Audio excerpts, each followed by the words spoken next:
বন্ধুরা, তো আজকে তোমাদের আমি বলবো চিড়িয়াখানায় গাড়ি নিয়ে এলে গাড়ি কীভাবে কোথায় ডানকুনি থেকে চিড়িয়াখানা আসতে কীভাবে আসবে, কোথায় গাড়ি রাখবে, কীভাবে পার্কিং করবে, পুরো বিষয়টা আমি তোমাদের সামনে তুলে ধরবো। তো যারা ডানকুনি বা বর্ধমান থেকে গাড়ি নিয়ে আসবে তো তাদেরকে বলবো যে NH2 ধরে সোজা আসছো। সোজা আস্তে আস্তে তোমরা NH2 থেকে দেখো ডানকুনি সিগন্যাল। আর একটা জিনিস মাথায় রাখবে যে সিগন্যালে তোমরা অবশ্যই সিগন্যাল অ্যাভয়েড করবে না, সিগন্যালটাকে মেনটেন করার চেষ্টা করবে। সিগন্যাল এখন ফেল করলে পরে অটোমেটিক ক্যামেরাতে ছবি করে বাড়িতে চিঠি করে দেবে। তারপরে ডানকুনি ক্রস করে ফরলেন ব্রিজ ক্রস করবো। ক্রস করার পরে বাঁদিকে একটা ফার্স্ট লেফট টার্ন যাবে, সেটা দক্ষিণেশ্বরের দিক বা এয়ারপোর্টের দিকে যাচ্ছে।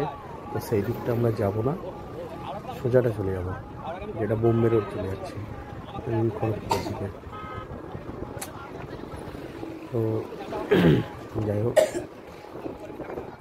তোমরা পুরো ভিডিওটা দেখো, দেখলে বুঝতে পারবে কীভাবে গাড়ি নিয়ে কত সহজে ডানকুনি থেকে চিড়িয়াখানা চলেছে। দেখুন বাঁ দিকে রাস্তাটা চলে গেল এয়ারপোর্ট, আমরা ডান দিকেরটা নিয়েছি।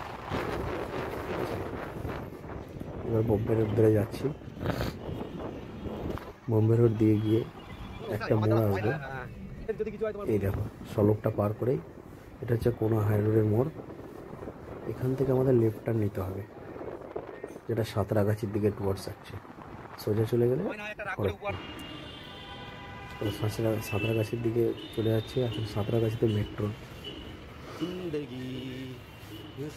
কাজ হচ্ছে, যার জন্য একটু হয়তো সকালে বেরোলে তোমরা টাইম পাবে। তারপরে হুগলি ব্রিজ পার করে একদম সোজা চলে এলাম চিড়িয়াখানায়, ড্রপ করে দিলাম, দিয়ে আমি পার্কিংয়ে চলে এলাম।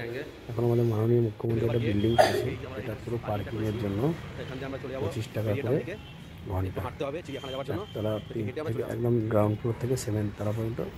তারপরে আমি গাড়ি পার্ক করে দিয়ে লিফটে করে নেমে চলে এলাম। বিল্ডিংটা দেখালাম, দেখে নাও।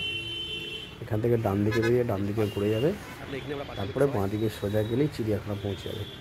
তো আমি হেঁটে হেঁটে গাড়ি পার্কিং করে তারপরে ওখান থেকে একদম এই বাঁ দিক দিয়ে এই যে বিল্ডিংটা দেখো, ডান দিকে ঘুরলাম, দিয়ে আমি একদম সোজা বাঁ দিকে চলে যাবো। বাঁ দিক দিয়ে চলে চিড়িয়াখানাটায় চলে যাবো হেঁটে হেঁটে।